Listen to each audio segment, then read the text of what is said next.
Hello students, how are you all? I hope you all are fine. Let's begin with today's class. In today's class, we are going to study about the pride of Rajput rulers. So, in our earlier classes, we have already learned about the different rulers of Rajput, and we also studied about rulers of the rulers of Rajput era who were not ruling in uh, the north side, but they were ruling in the south side during the Rajput era. Today we are going to see why these Rajputs were called as the brave rulers and why are they pride of the what is the pride of Rajput rulers. So Rajputs were very brave. First thing was that they were very strong and all the kings of the Rajput era were very brave. They felt proud to give up their lives for their country. So the most important thing about the Rajputs were that they were very proud if they fight for their country or if they give up their lives for their country. So that was a very proud moment for the Rajputs. If a person gives their lives for the country, they are called as a very brave man or they are very proud of that thing. To die but never fear, to protect those who seek refuge, to speak the truth and fight for the truth were their special traits. So they used to believe in truth.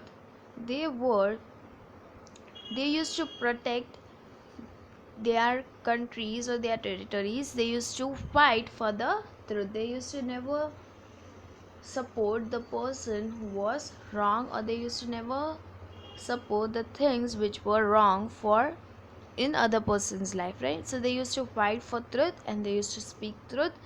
They used to fight for their country as well.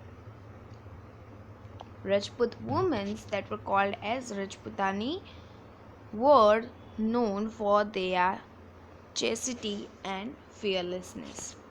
So basically they were very fearless and they were also called as Rajputani.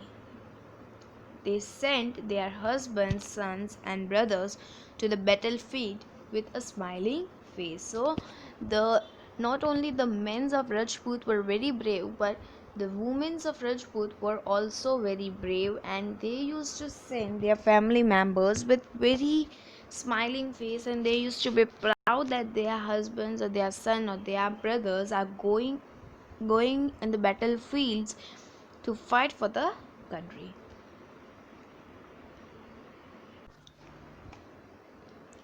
So these things were very famous. One more thing was that the Rajput women were known for their chastity. Chastity means purity. They were very pure-hearted and they were very brave and fearless.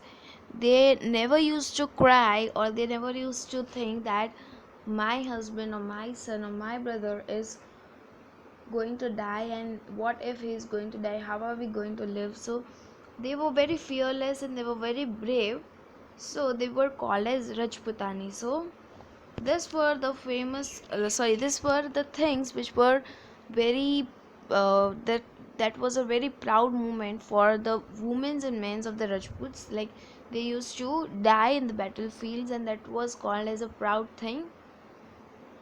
Then the next thing was that they were so brave that if need be, they would fight on the battlefield. See, one more very important thing about Rajputs was that they were so strong and so brave that if there was a need or if the Rajputs men needed any help, then they were trained or they were so capable that they would fight on the battlefields for with the with their enemies.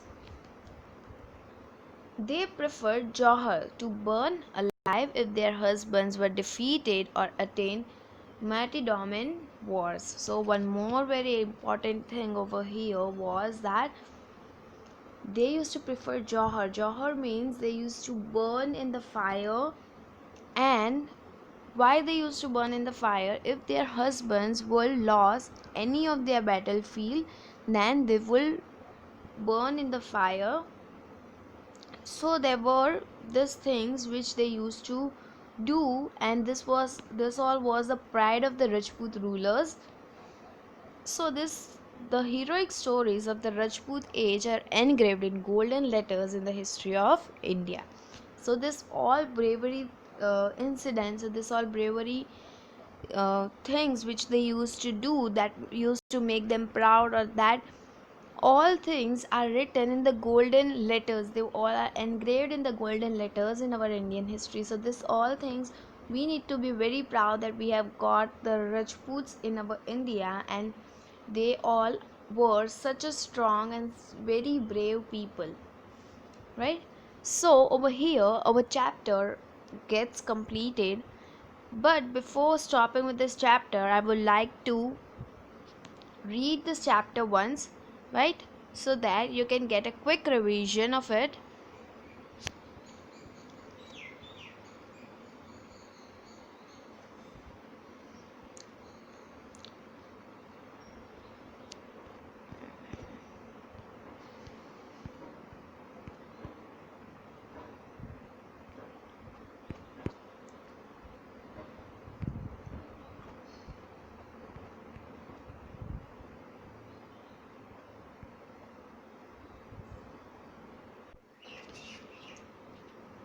So in our I would just like to give you a small and a quick revision of our chapter, right? So the things which in our first page we did was that there was one incident.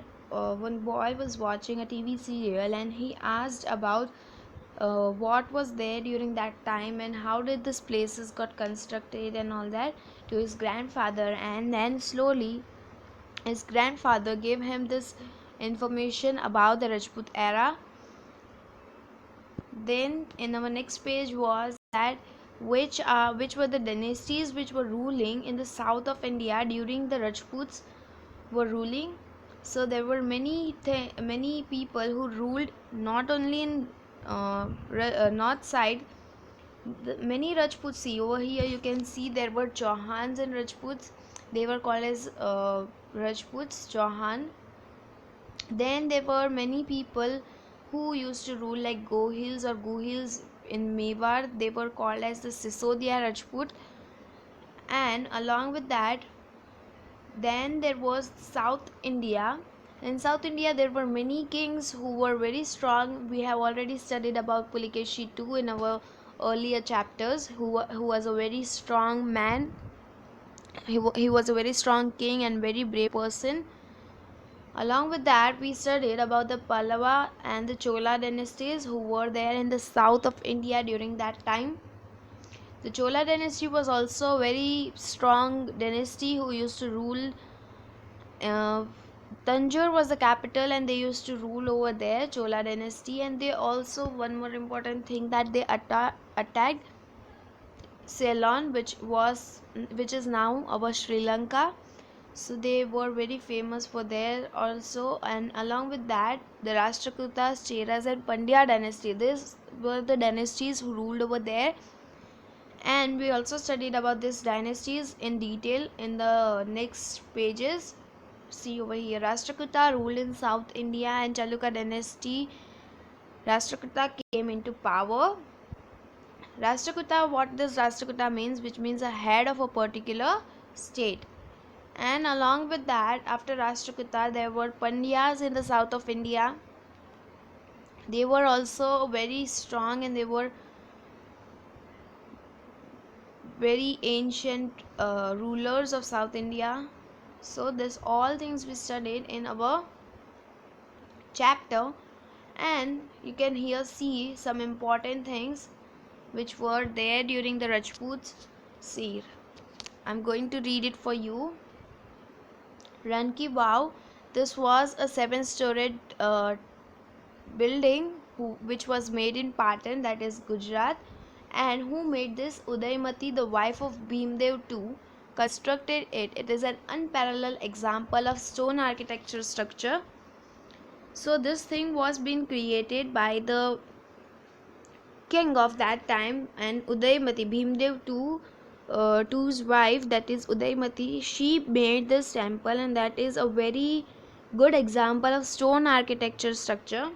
Then next was the Vastupal and Tejpal built Jain temples in Delwara in Mount Abu in Rajasthan, in which marble pillars, arches, domes, balconies, etc. were engraved, and this were a minutely by skilled architects. This all things were made by a very skilled artist, and that this all temples had pillars of marbles and domes and balconies, etc. Now again, there is Vastupal and Tejpal were ministers of Rana Virdabal of Dholka. So they were ministers of this area or this states, which is Dholka.